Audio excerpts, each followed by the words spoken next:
السلام علیکم۔ واقعہ عشق تاریخ کے جھروکوں سے۔ یہ واقعہ جب بھی پڑھا یا سنا فرط جذبات سے آنکھیں اشکبار ہو گئیں۔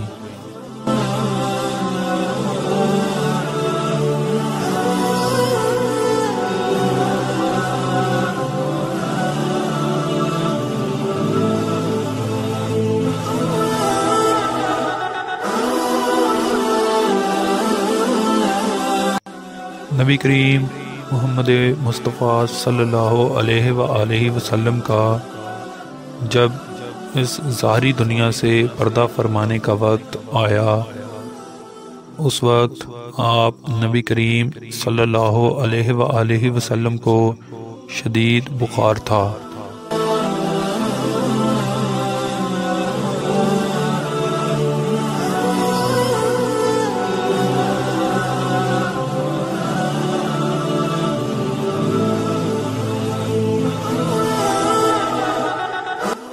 آپ صلی اللہ علیہ وآلہ وسلم نے حضرت بلال رضی اللہ تعالی عنہ کو حکم دیا کہ مدینہ میں اعلان کر دو کہ جس کسی کا حق مجھ پر ہو وہ مسجد نبوی میں آ کر اپنا حق لے لے۔ جب مدینے کے لوگوں نے یہ اعلان سنا تو آنکھوں میں آنسو آ گئے اور مدینہ میں کوہرام مچ گیا۔ سارے لوگ مسجد نبوی میں جمع ہو گئے۔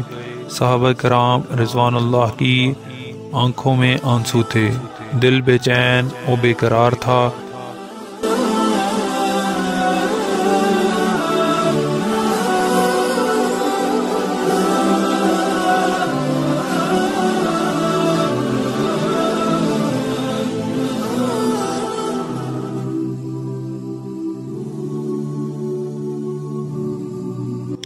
پھر نبی کریم صلی اللہ علیہ وآلہ وسلم تشریف لائے۔ آپ صلی اللہ علیہ وآلہ وسلم کو اس قدر تیز بخار تھا کہ آپ صلی اللہ علیہ وآلہ وسلم کا چہرہ مبارک سرخ ہوا جا رہا تھا۔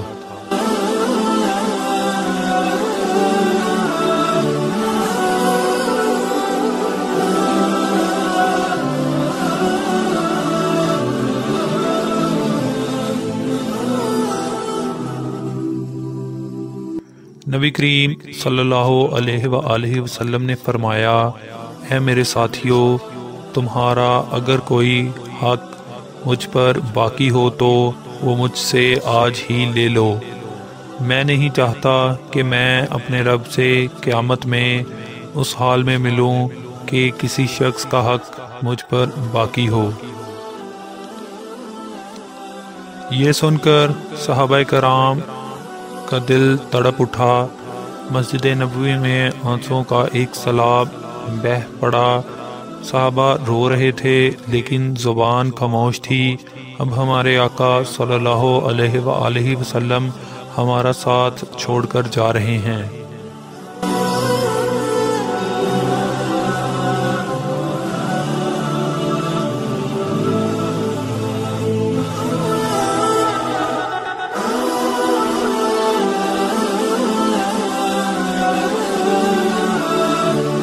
اپنے اصحاب کی یہ حالت دیکھ کر فرمایا کہ اے لوگو، ہر جاندار کو موت کا مزہ چکھنا ہے۔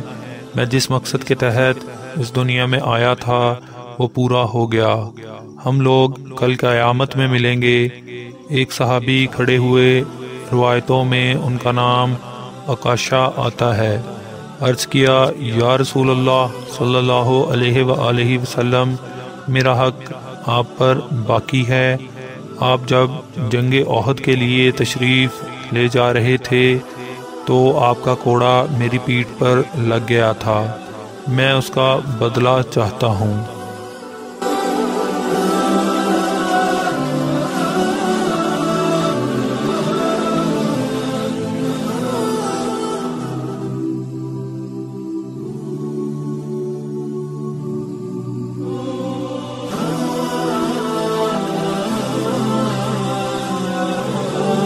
یہ سن کر حضرت عمر رضی اللہ تعالی عنہ کھڑے ہو گئے اور کہا کیا تم نبی کریم صلی اللہ علیہ وآلہ وسلم سے بدلہ لوگے؟ کیا تم دیکھتے نہیں کہ آپ صلی اللہ علیہ وآلہ وسلم بیمار ہیں؟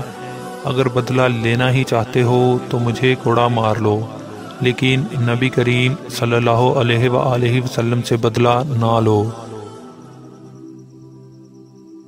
یہ سن کر آپ صلی اللہ علیہ وآلہ وسلم نے فرمایا اے عمر، اسے بدلہ لینے دو، اس کا حق ہے۔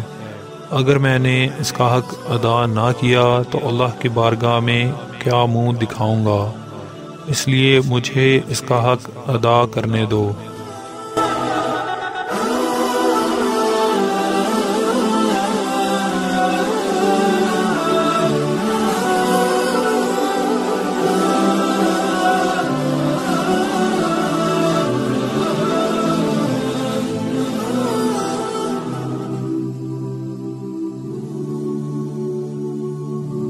آپ صلی اللہ علیہ وآلہ وسلم نے کوڑا منگوایا اور حضرت عکاشہ کو دیا اور کہا کہ تم مجھے کوڑا مار کر اپنا بدلہ لے لو۔ حضرات صحابہ کرام رضوان اللہ یہ منظر دیکھ کر بے تحاشا رو رہے تھے۔ حضرت عکاشہ نے کہا کہ اے اللہ کے رسول صلی اللہ علیہ وآلہ وسلم، میری ننگی پیٹھ پر آپ کا کوڑا لگا تھا۔ یہ سن کر نبی کریم صلی اللہ علیہ وآلہ وسلم نے اپنا کرتا مبارک اتار دیا اور کہا لو تم میری پیٹھ پر کوڑا مار لو۔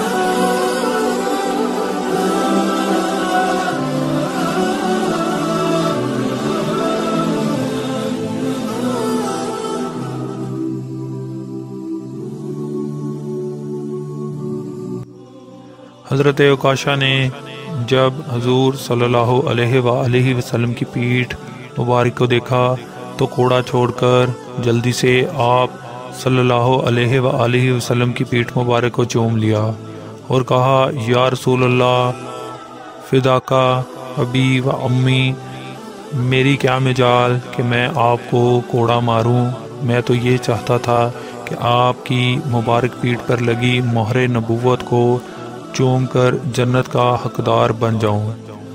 یہ سن کر آپ صلی اللہ علیہ وآلہ وسلم مسکرائے اور فرمایا تم نے جنت واجب کر لی ہے۔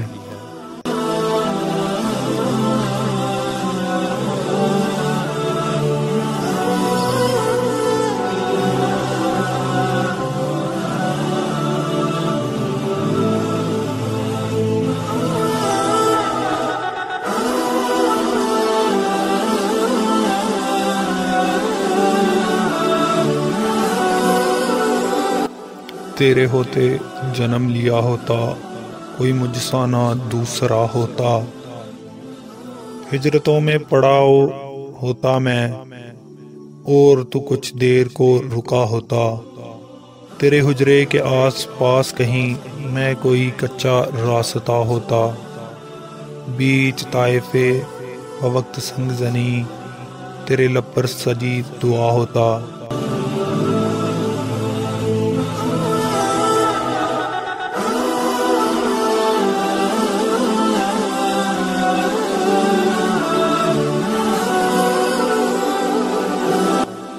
کسی غزوہ میں زخمی ہو کر میں تیرے قدموں پہ جا گرا ہوتا، کاش احد میں شریک ہو سکتا اور باقی نہ پھر بچا ہوتا، تیری پاکیزہ زندگی کا میں کوئی گمنام واقعہ ہوتا، میں کوئی جنگجوئے عرب ہوتا جو تیرے سامنے جھکا ہوتا۔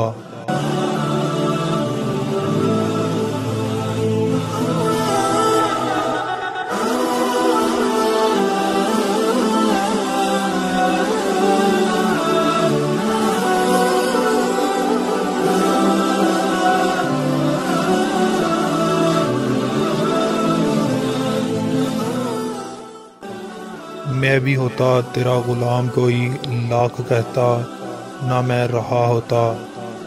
پودا ہوتا میں جلتے صحرا کا، اور تیرے ہاتھ سے لگا ہوتا۔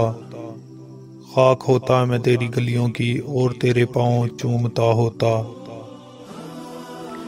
پیڑ ہوتا کھجور کا میں کوئی، جس کا پھل تو نے کھا لیا ہوتا۔ بچہ ہوتا غریب بیوہ کا، سر تیری گود میں چھپا ہوتا۔ رستہ ہوتا تیرے گزرنے کا، اور تیرا راستہ دیکھتا ہوتا۔ بت ہی ہوتا میں خانہ کعبہ کا، جو تیرے ہاتھ سے فنا ہوتا۔ مجھ کو مالک بناتا غار حسن، اور میرا نام بھی ہیرا ہوتا۔ الصلاۃ والسلام علیک یا رسول اللہ، وعلی آلک وصحابک یا سیدی یا حبیب اللہ۔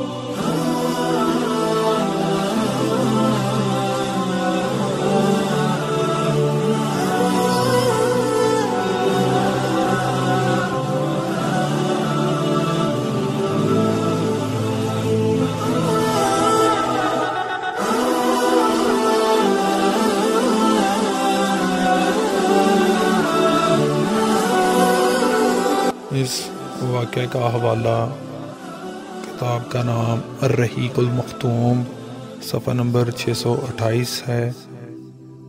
اللہ پاک آپ کو اور ہمیں نبی کریم حضرت محمد مصطفیٰ صلی اللہ علیہ وآلہ وسلم کی شفاعت سے بہرامند فرمائے۔